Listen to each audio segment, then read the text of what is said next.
Jadi, teman-teman, setiap sila mempunyai lambang dan maknanya tersendiri. Sebagai contoh berikut, sila pertama, ketuhanan yang Maha Esa, dilambangkan dengan bintang berwarna kuning. Bintang berwarna kuning bersudut 5 diartikan sebagai sebuah cahaya, seperti Tuhan yang menjadi cahaya kerohanian bagi setiap manusia. Hal ini mengandung maksud bahwa bangsa Indonesia adalah bangsa yang religius. Sila kedua, kemanusiaan yang adil dan beradab, dilambangkan dengan mata rantai. Rantai disusun atas gelang-gelang kecil dengan jumlah 17 gelang dan saling menyambung, di mana itu menandakan hubungan manusia yang satu dengan yang lainnya, sehingga terjadi kegiatan saling bantu-membantu. Sila ketiga, Persatuan Indonesia, dilambangkan dengan pohon beringin. Pohon beringin melambangkan sebagai tempat berteduh dan berlindung, di mana mencerminkan persatuan dan kesatuan bangsa Indonesia. Sila keempat, kerakyatan yang dipimpin oleh hikmat kebijaksanaan dalam permusyawaratan perwakilan, dilambangkan dengan kepala banteng. Banteng merupakan binatang yang suka berkumpul. Sama seperti manusia, dalam pengambilan keputusan harus dilakukan secara musyawarah. Salah satunya dengan berkumpul dan berdiskusi. Sila kelima, keadilan sosial bagi seluruh rakyat Indonesia, dilambangkan dengan padi dan kapas. Padi dan kapas mencerminkan pangan dan sandang. Ini menandakan tidak adanya kesenjangan antara satu dengan yang lain, antara si miskin dan si kaya, maka semua harus adil dan juga merata.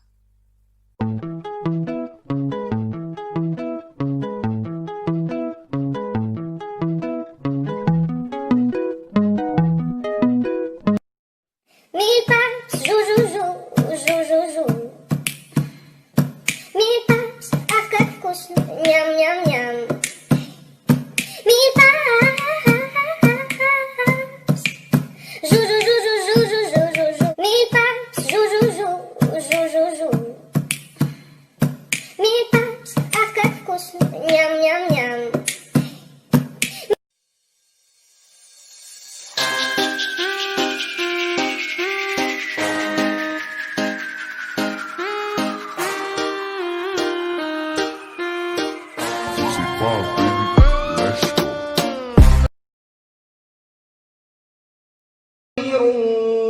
وأبقى إن هذا لفي الصحف الأولى صحف إبراهيم وموسى الله أكبر الله أكبر.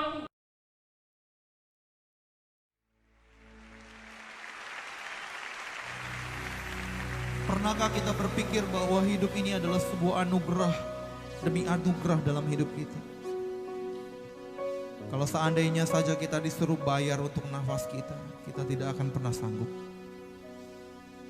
Kalau hari ini kita bisa selamat, percayalah itu bukan karena kita mampu menjalani hidup ini.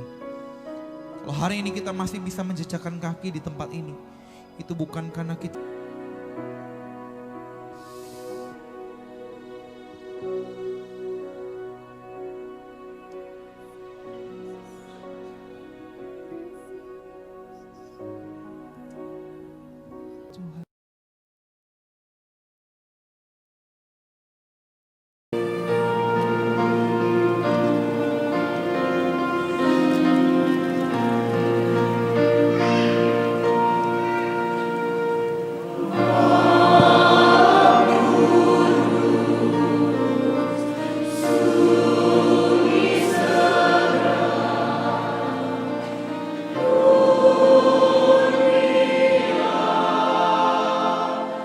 Ya Tuhan Yesus,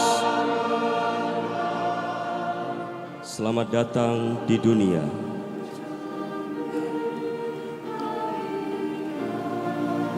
Selamat datang di dalam keluarga kami masing-masing. Jadilah Engkau Raja di tengah-tengah kami. Bersabdalah, ajarlah, berkatilah.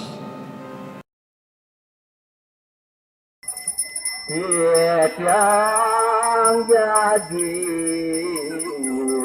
mengaturan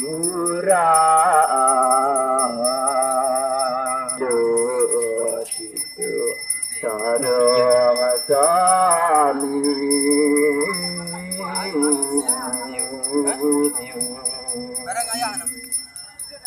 kirang langkung atur titian.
Implementasi sila pertama Pancasila.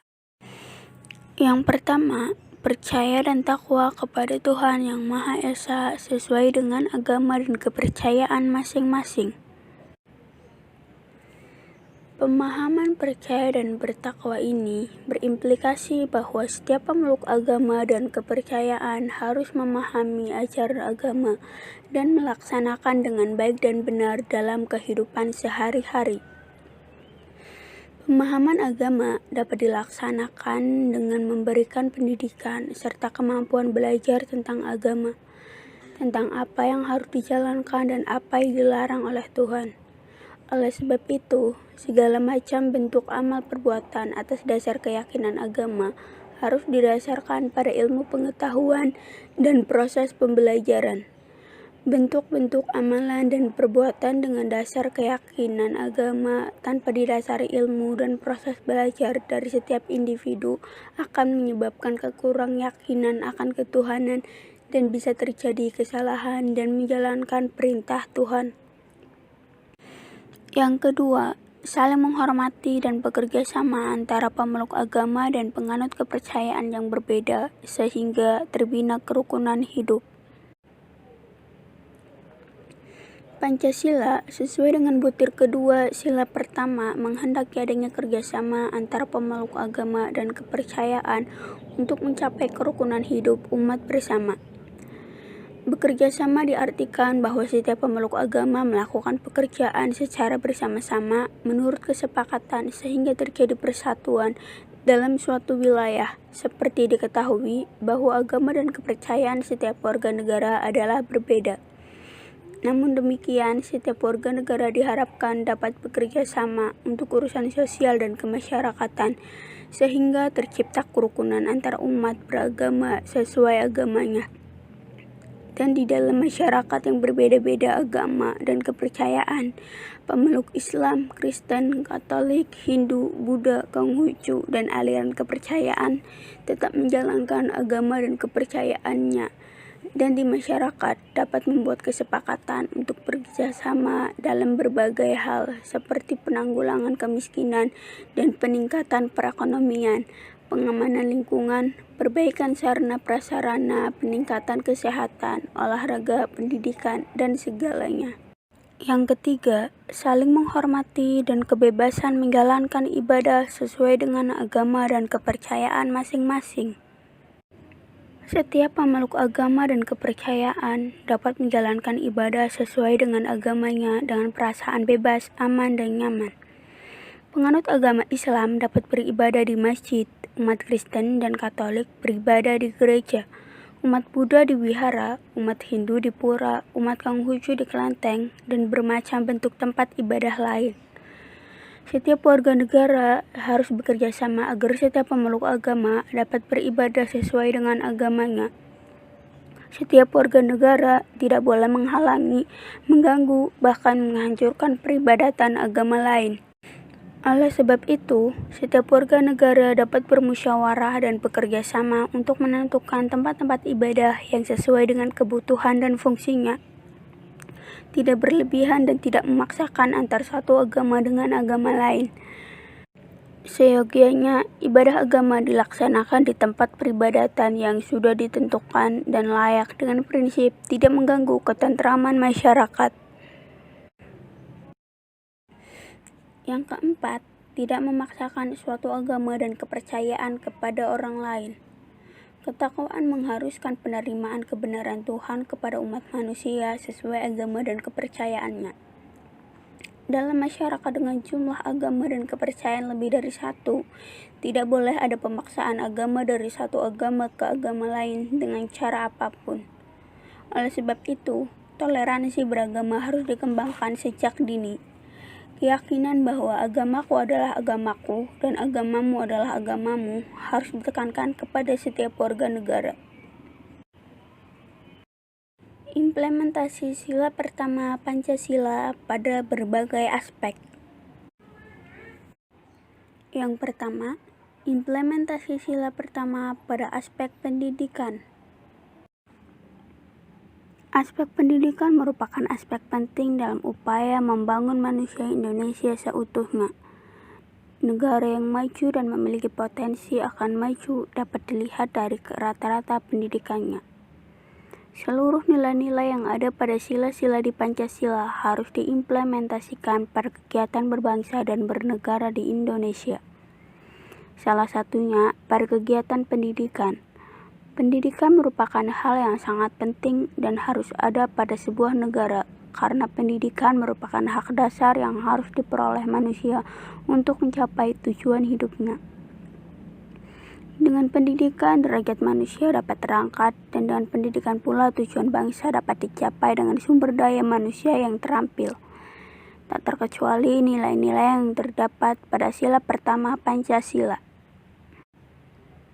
Dunia pendidikan idealnya harus mampu mencetak siswa atau pelajar yang religius, taat, dan bertakwa kepada Tuhan Yang Maha Esa. Buah dari ketakwaan tersebut akan melahirkan cara berpikir yang jernih, yang jauh dari unsur-unsur untuk menipu orang lain. Ajaran agama juga akan melahirkan para siswa atau pelajar yang berakhlak mulia. Krisis yang saat ini masih melanda Indonesia diawali dari krisis keberagamaan dan krisis akhlak. Nilai-nilai religi yang ada pada sila pertama Pancasila juga diimplementasikan pada materi yang akan diajarkan pada setiap peserta didik. Hal itu bisa dilihat dari kegiatan pembukaan pembelajaran yang selalu diawali berdoa kepada Tuhan Yang Maha Esa. Kegiatan ini pun terdapat pada rancangan pelaksanaan pembelajaran yang telah dibuat sebelumnya. Maksud dari berdoa menurut kepercayaan yang dianut ini sangat jelas, yaitu untuk memohon agar diberi kelancaran sewaktu proses pembelajaran. Agama tidak dapat dipisahkan pada kegiatan pendidikan, karena agama merupakan sumber moral yang memberikan dorongan batin kepada setiap individu untuk berperilaku sesuai dengan norma yang ada. Dalam sila pertama Pancasila juga tersirat makna agama sebagai sumber motivasi dan inovasi. Maksudnya di sini, agama dapat memberikan semangat dalam belajar dan lebih kreatif serta produktif. Pada gilirannya, dapat pula mendorong tumbuhnya pembaharuan dan penyempurnaan.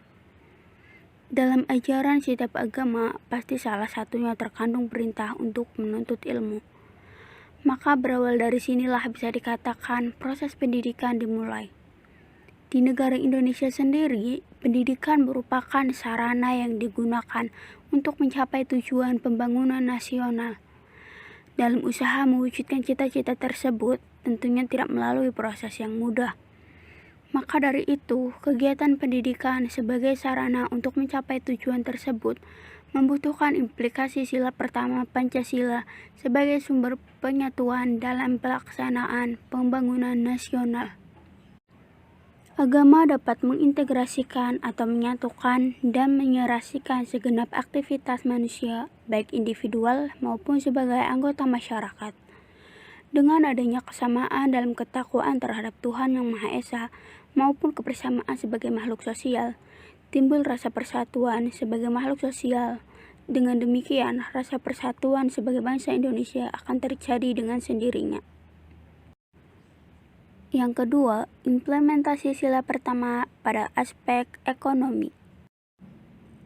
Sudah sepatutnya kegiatan ekonomi didasarkan atas sila pertama Pancasila, sehingga konsep-konsep serta praktik ekonomi selaras dengan nilai luhur agama. Sehingga pada prakteknya tidak ada orang yang terus melakukan aksi ambil untung dengan cara menghalalkan berbagai cara. Atas dasar itu, maka ekonomi Pancasila tidak semata-mata bersifat materialistis, karena berlandaskan pada keimanan dan ketakwaan yang timbul dari pengakuan kita pada ketuhanan Yang Maha Esa. Keimanan dan ketakwaan menjadi landasan spiritual, moral, dan etik bagi penyelenggaraan ekonomi dan pembangunan. Dengan demikian, sistem ekonomi Pancasila dikendalikan oleh kaidah-kaidah moral dan etika, sehingga pembangunan nasional kita adalah pembangunan yang berakhlak. Praktik ekonomi tidak sepatutnya dilakukan menghalalkan segala cara guna mendapatkan keuntungan yang sebesar-besarnya. Praktek-praktek ekonomi harus tetap mendasarkan dirinya kepada keadilan, transparansi sehingga satu sama lain saling menguntungkan. Yang ketiga, implementasi sila pertama pada aspek politik. Prinsip-prinsip pembangunan politik yang kurang sesuai dengan nilai-nilai Pancasila telah membawa implikasi yang luas dan mendasar bagi kehidupan manusia Indonesia.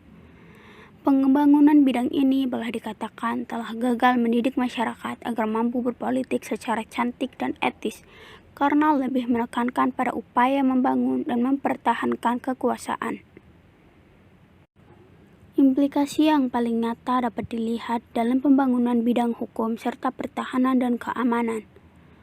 Kekuasaan bukanlah segala-galanya, apalagi jika kekuasaan difahami sebagai alat untuk mengumpulkan kekayaan yang cenderung berperilaku korup.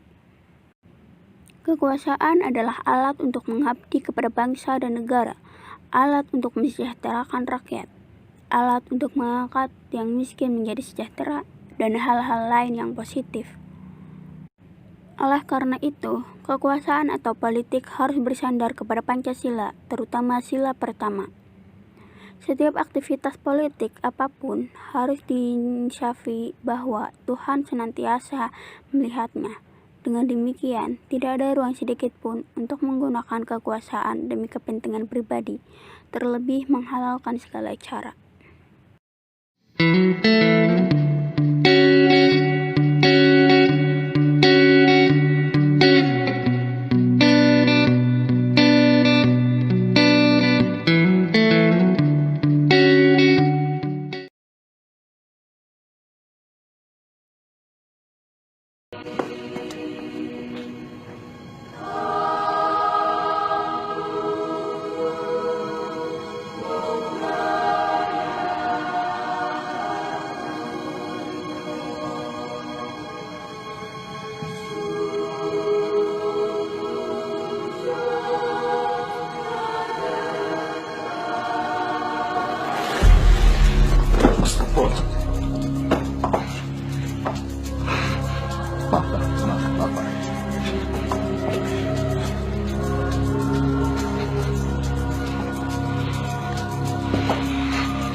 Aku diterima jadi anggota bangsa. Bukan itu bahaya ya, Mas? Itu pekerjaan yang anggota sebagai umat Islam dan dijelek gara-gara berita itu. Apa lo? Kota kamu, sebagai ormas Islam terbesar menolak pandangan seperti itu. Jangan menjaga freedom. Dan ini jihad. Aku minta maaf karena aku sudah selalu ngelakuin kamu. Cuma mau berarti buat kamu. Arti buat kamu.